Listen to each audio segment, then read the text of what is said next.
Friends, class 7 कैसे हैं सब आप। आज हम करने जा रहे हैं लुकिंग फॉर वर्चुअस एग्स। इसका सेकंड पार्ट है ये वीडियो का, जिसमें हम कर रहे हैं question answers with full back exercise. And yes guys, इसी की आपकी फर्स्ट वीडियो है जिसमें मैंने आपको एक्सप्लेन किया है वर्ड टू वर्ड, जिसमें मैंने लिया है आपके करेक्टर चार्ट्स और बहुत सारी चीजों को इंक्लूड किया है। And yes guys, if you like then subscribe the channel, if you like video then like the video, subscribe the channel and you can share the videos to your friends also.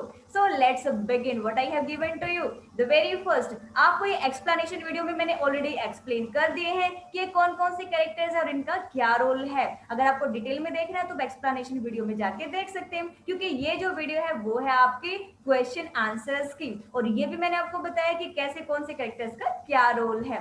तो चलते हैं हम अपने question answers पर। सबसे पहले तो आपके क्या क्वेश्चंस है। The very first question is, it was in one of them that he had come across this amazing piece of information. The book had a title on the cover. Miss, आपको ये question की line दी हुई है, इसके base पे आपने question का answer देना है।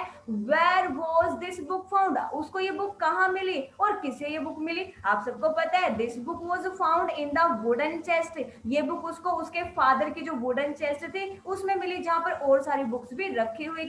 और ये बुक किसको मिली? Opo find it. ओपो जो मेन कैरेक्टर है, जो यहाँ पर बच्चा है जो कि स्काई में फ्लाई करना चाहता था, उसको ये बुक यहाँ पर मिली।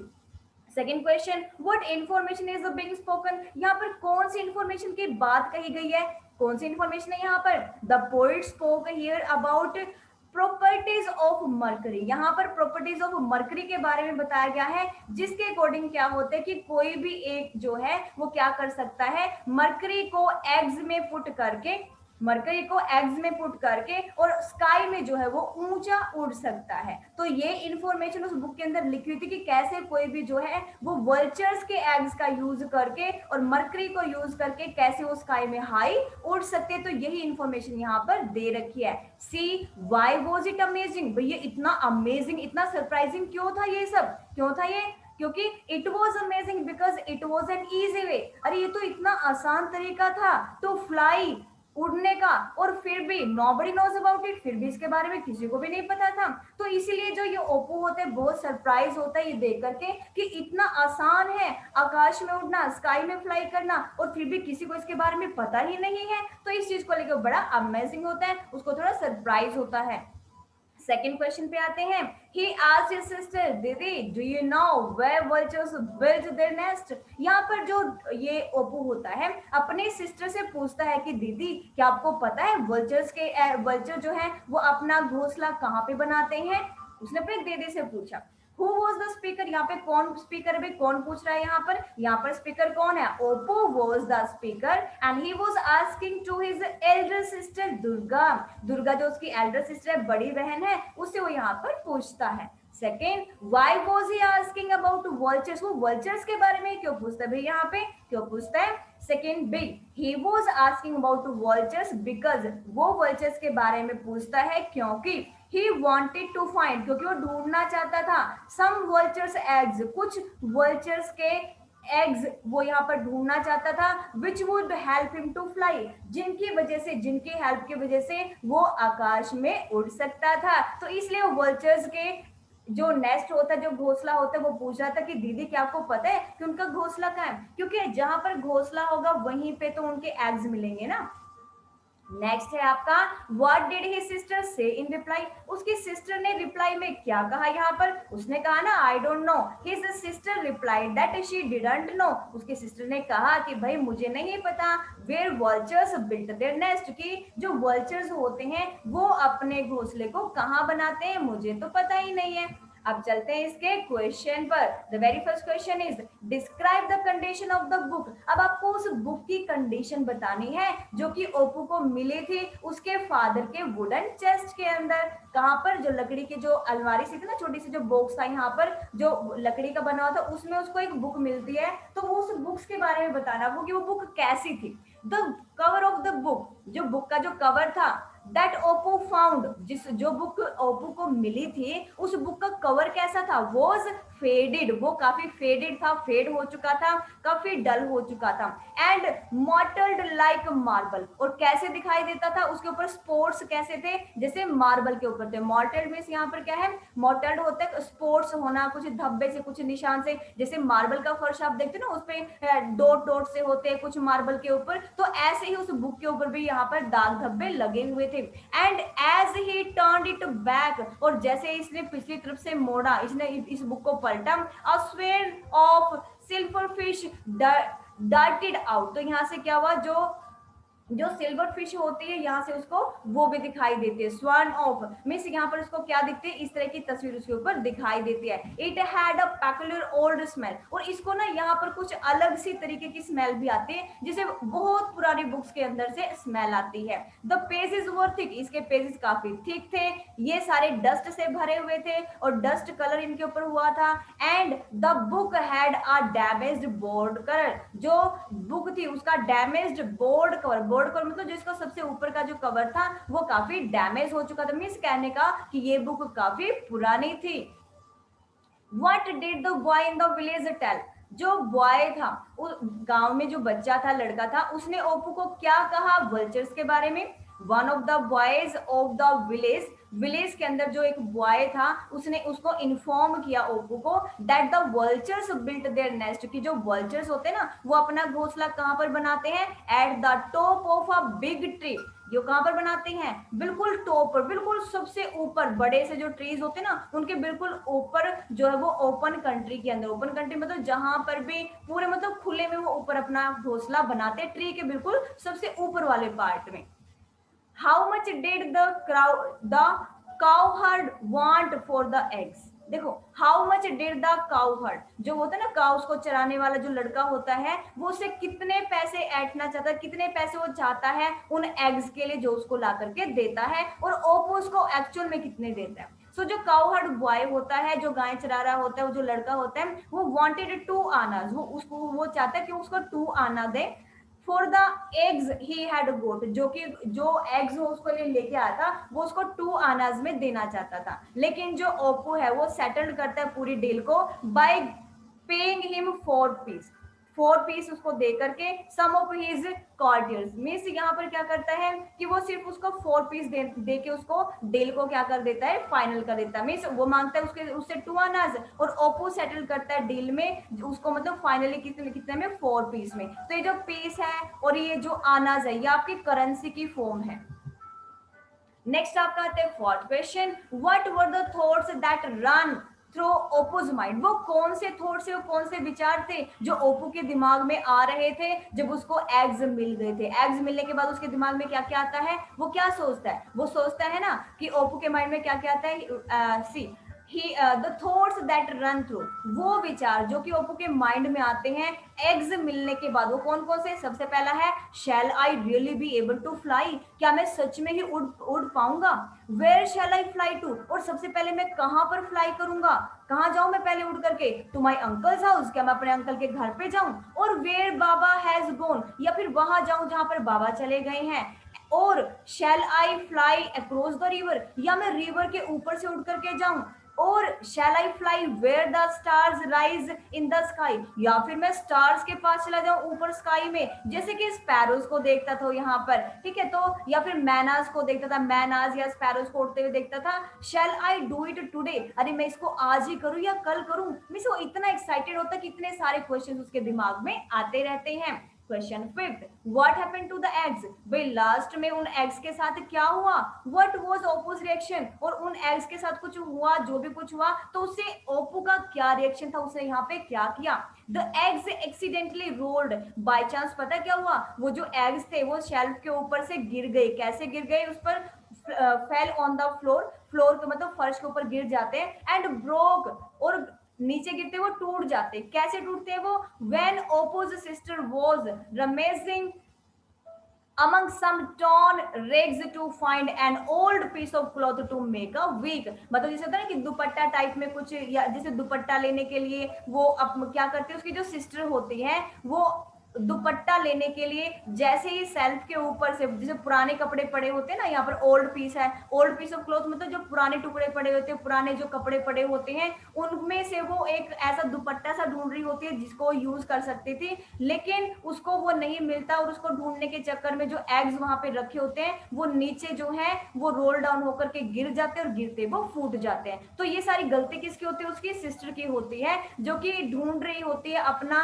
पुराना सा दुपट्टा जिसको वो यूज कर सकती थी। ओप्पो क्राइड, भाई उसका सबसे बड़ा ड्रीम ही ये था कि वल्चर के एग्स लेके आए, एग्स को लेके आने के बाद फिर वो मरकरी में उनको रखे, उसके बाद वो क्या करे, फिर वो फ्लाई करे स्काई में, वो कहीं जाए, कहीं भी जाए और कहीं पे भी वो जाकर के मतलब वो बहुत अच्छे से एंजॉय करे। लेकिन ये जो डे ड्रीम था वो बिल्कुल डे ड्रीम ही रह गया भाई, सपना जो है बिल्कुल पूरी तरह से टूट गया। वो क्यों टूट गया? अब क्योंकि उसकी सिस्टर जो दुपट्टा लेने के लिए जैसे ही कोई कपड़ा सा लेने के लिए जैसे वो शेल्फ के ऊपर से उसको उतारने लगते हैं, एकदम से एग उसके हाथ लग के और नीचे गिर जाते हैं। तो इसके बाद ओप्पो का क्या रिएक्शन होता है? ओप्पो क्राइड, ओप्पो तो भाई बहुत जोर जोर से रोने लगता है, चिल्लाने लगता है और refuse to touch his food, और कहता है कि मैं खाना नहीं खाऊंगा पूरा दिन मैं खाना नहीं खाऊंगा, and made an enormous fuss according to his mother. और उसकी मदर कहती है कि बहुत बड़ा हंगामा करके रखता है वो उस दिन, एनॉर्मस मींस होता है बहुत बड़ा, तो बहुत बड़ा हंगामा वो कहता है कि उस दिन करके रखता है। अब आपका आता है सी पार्ट। सी पार्ट का आपका क्वेश्चन देखिए क्या है,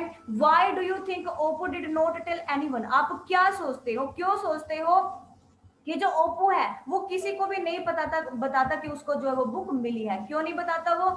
yes, Oppo didn't tell anyone, Oppo किसी को भी इसके बारे में नहीं बताता what he had found in the book, कि बुक में उसको क्या चीज मिली है, क्या स्ट्रेंज चीज उसको मिली है, वो नहीं बताता, क्योंकि he thought that no one would believe him, कि कोई भी उसकी बात पर विश्वास शायद नहीं करेगा। इसमें आप अपने अकॉर्डिंग कोई भी आंसर लिख सकते हैं। आपका सेकंड क्वेश्चन क्या है यहाँ पे? सेकंड है why didn't Oppo question, Oppo ने जो है वो क्वेश्चन क्यों नहीं पूछा the truth of what was written in the book, भाई जो बुक में लिखा हुआ था, ठीक है, बुक में जो लिखा हुआ था उसको, उसकी सच्चाई पर कोई क्वेश्चन क्यों नहीं था? क्यों वो ये नहीं सोचता कि नहीं ये गलत भी हो सकता है?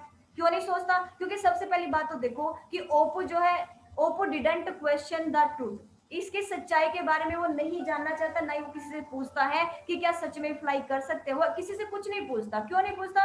Because it was an old book, क्योंकि सबसे पहली बात तो बहुत पुरानी बुक थी जिसमें कि बहुत ही पेक्यूलियर स्मेल आ रही थी, और परहैप्स ये सिंगल ही पीस था इस दुनिया में। अगर एक ही पीस नहीं होता इस बुक का, बहुत सारे बुक्स के पीस होते या बहुत सारी बुक्स होती, तो दुनिया इसको पढ़कर इतनी आसानी से वो फ्लाई ना कर लेते स्काई में। तो वो सोचता है कि नहीं ये शायद एक ही रेयर बुक है जो कि उसको हेल्प कर सकते, क्या करने में, हेल्प कर सकते उसको उड़ने में। तो उसको इसकी सच्चाई पर कोई भी जो है वो डाउट नहीं होता कि नहीं हम स्काई में नहीं उड़ सकते, उसको पूरा विश्वास होता है कि यस हम स्काई में उड़ सकते हैं। Next, what kind of boy was Oppo, Oppo किस तरह का बच्चा था, यहाँ पर उसके कैरेक्टर को आपने बताना है। तो ओप्पो बिलीव करता था उस बुक के अंदर जो कि उसमें लिखा हुआ था, और उसके पढ़ने के बाद ही वो स्टार्ट कर देता अपनी जर्नी, अपनी सर्च की सारे इंग्रेडिएंट्स को ढूंढने में, क्योंकि उसने देखा था कि स्काई में फ्लाई करना तो उसका बहुत बड़ा ड्रीम था, ठीक है, और वहां पर स्काई में फ्लाई करने के लिए उसको क्या क्या इंग्रेडिएंट्स चाहिए थे, क्या क्या सामग्री, क्या क्या चीजें चाहिए थी, उन चीजों को ढूंढने के लिए वो जुट जाता है, and he was able to arrange, और वो अरेंज भी कर लेता है उन एग्स को with a lot of difficulties, बहुत ज्यादा डिफिकल्टीज के बाद वो उन एग्स को ढूंढ भी लेता है। लेकिन फाइनली क्या होते हैं, वो टूट जाते हैं उसके सिस्टर की वजह से, जब वो सर्च कर रही होती है कुछ वहां पर अलमारी के ऊपर, शेल्फ के ऊपर। ही वॉज वेरी डिसअपॉइंटेड, भाई इसके बाद तो बहुत ज्यादा नाराज हो जाता है, as he would never be able, अब वो सोचता है कि अब तो वो कभी भी स्काई में उड़ ही नहीं पाएगा, क्योंकि उसके पास अब इतने पैसे भी नहीं थे कि वो दोबारा से उनको वल्चर के एग्स को बाय कर सके, खरीद सके। Explain in your on words, आप आपको अपने वर्ड्स में एक्सप्लेन करना है। क्या एक्सप्लेन करना आपको यहाँ पर? Why the author is being ironic, यहाँ पर जो ऑथर उसके बारे में आपने एक्सप्लेन करना है। व्हेन ही सेज, जब वो ये कहते हैं ना ऑथर कि everyone would be able to fly, कि हर कोई उड़ सकता था, इफ दे हैड रीड, अगर किसी ने इस बुक में इस पेज को पढ़ा होता तो हर कोई उड़ सकता था। इसके कहने का क्या मीन्स है यहाँ पर? सो ही थॉट दैट इधर it was the single piece of book, वो सोचता है कि शायद ये या तो ये सिंगल पीस है बुक का, कि इसके बाद कोई बुक बनी ही नहीं है, या फिर लोगों ने इसको पढ़ा ही नहीं है, नहीं तो स्काई में उड़ना कितना ज्यादा इजी था सबके लिए, एवरीबडी, हर किसी के लिए। अब चलते हैं नेक्स्ट क्वेश्चन पे। आपको यहाँ पर कोलोकेशन वर्ड्स को बताना, कॉम्बिनेशन को बताना कुछ वर्ड्स का जो कि आपके इस चैप्टर के अंदर आए हैं। तो यहाँ पर कुछ वर्ड्स है जिनका अलग से मीनिंग निकलता है। एक कनेक्टिंग वर्ड है यहाँ पर, कौन से, जैसे वुडन चेस्ट है, एनोमस फर्ज है, ओके, काउहर्ड बॉयज हैं, वर्ल्डली मैटर्स हैं, प्रॉपर जो है वो स्कॉलर है। तो मीन्स यहाँ पर और भी बहुत सारे आपको वर्ड्स मिलेंगे जो कि ऐसे कॉम्बिनेशन में होंगे। तो इन वर्ड्स को ही आपको यहाँ पर कलेक्ट करके अपने चैप्टर में से लिखना होता है। नेक्स्ट आपको फिर से ये चीज दी है, आपको मैच करना है कि कौन सा किसके साथ मैच करेगा। सो पहला आपका यूजफुल, यूजफुल एडवाइस होता है। एगोनिशिंग क्या होता है, मतलब दुख से रिलेटेड होता है एगोनिशिंग, सो एगोनिशिंग सिचुएशन आ जाएगा। थर्ड में आपका मेमोराइज, मेमोराइज करना, याद करना, क्या याद करना, फैक्ट्स और फिगर्स को याद करना, ठीक है। नेक्स्ट आपका आता है स्पाइटफुल, स्पाइटफुल आपका यहाँ पर क्या आ जाएगा, शेम, मतलब शेम, शर्मिंदगी महसूस करना, स्पाइटफुल होना, फियरफुल होना, यहाँ पर क्या कि शेम महसूस करना। नेक्स्ट आपका होपलेस, होपलेस मतलब उम्मीद नहीं थी किसकी, रिमार्क्स की, कि मेरे रिमार्क्स इतने गंदे आएंगे ऐसे, या फिर बहुत ज्यादा अच्छे आ जाते तब भी मुझे होप नहीं थी। क्राइंग, सिक्स में आपका क्राइंग मतलब रोना, किस पे रोना, अपने ही डिसीजन पर रोना, ओवर अ डिसीजन। अगर आपने कोई फैसला लिया है, गलत फैसला हो गया और आप उसके ऊपर क्राई कर रहे हो, रो रहे हो, तो वो क्या होता है, क्राइंग ओवर अ डिसीजन।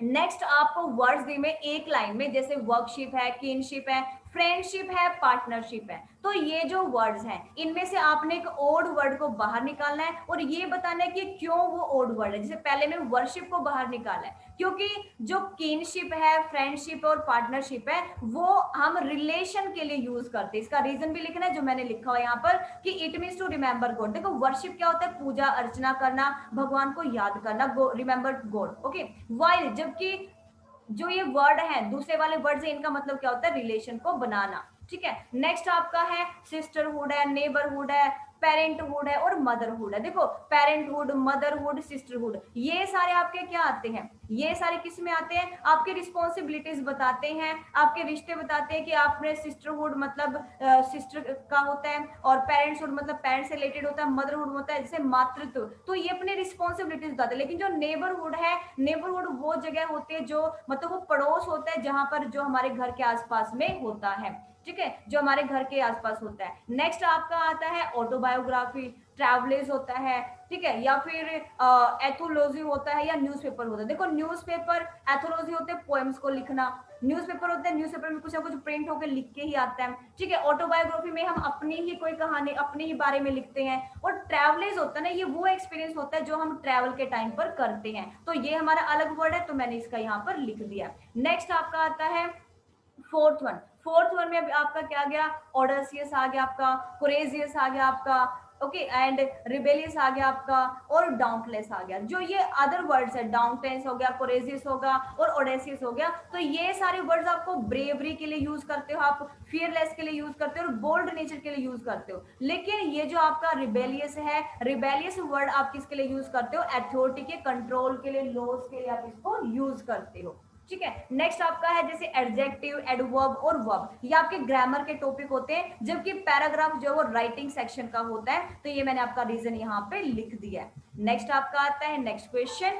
इसमें आपको बतानी है एडजेक्टिव। जैसे एस्टोनिशिंग आपको दिया हुआ है, ठीक है, एस्टोनिशिंग को हम क्या लिखेंगे, एस्टोनिश लिखेंगे, और उसका मैंने एस्टोनिश होता है सरप्राइज होना, तो मैं बहुत सरप्राइज हुआ जब मैंने रेड्स को, चूहों को मैंने बेड के ऊपर देखा। नेक्स्ट है टॉलरेटेबल, टॉलरेटेबल का हम टॉलरेट लिखेंगे, ठीक है। आई कांट टॉलरेट भी मैं सहन नहीं कर सकता इसको और ज्यादा। नेक्स्ट इमेजिनेटिव का लिखेंगे imagine, imagine that you are a queen. Next है आपका मतलब इमेजिन करना कि मानकर चलना, इमेजिन करो, सोचो।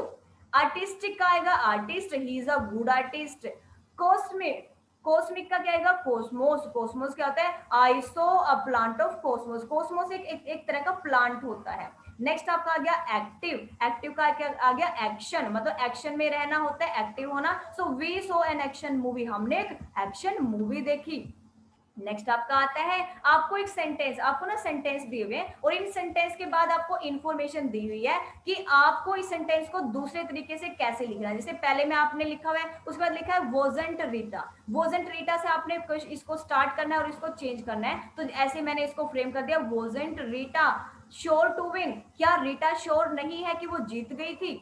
Okay, next, is this the way a person should behave, क्या यही तरीका है बिहेव करने का? आपको इस सेंटेंस को दूसरे तरीके से लिखना है, दिस इज करके। तो क्या है, this is the way a person, यही तो तरीका है लोगों से बिहेव करने का। नेक्स्ट आपका है, इजंट इट टेरिबल, क्या ये ज्यादा डरावना नहीं है, टेरिबल नहीं है, भयानक नहीं है, that the garbage has not been removed, कि गार्बेज जो कूड़ा कचरा है यहाँ से नहीं हट पाया है। इसको इट इज से शुरू करना है, कैसे करेंगे, इट इज टेरिबल, ये बहुत ज्यादा भयानक चीज है कि अब तक भी गार्बेज यहाँ से हट नहीं पाया है। तो इसी तरह से जो ब्रैकेट के अंदर है मैंने उनको यूज करके आपके न्यू सेंटेंसेस फ्रेम कर दिए, आपको भी इनको ऐसे ही यूज करना है। एक और देख लेते हैं, can our freedom fighters ever be forgotten, क्या हमें अपने फ्रीडम फाइटर्स को हम भूल सकते हैं, क्या हम भूल सकते हैं? तो आवर से शुरू करके अब आपने इसको शुरू करना है दोबारा से। सो आवर फ्रीडम फाइटर्स, हमारे जो फ्रीडम फाइटर्स हैं, कैन नेवर बी फॉरगॉटन, उनको कभी भी भूलना नहीं चाहिए, उनको हम कभी भी नहीं भूल सकते। ठीक है, तो इसी तरह से आपने हर सेंटेंस को फ्रेम करना है जैसे मैंने यहाँ पर फ्रेम किया है। So this was the solution about the vultures eggs। इसी की अगर अदर वीडियोस देखनी है, you can go to the channel and subscribe so that you will get my coming videos। Thank you so much।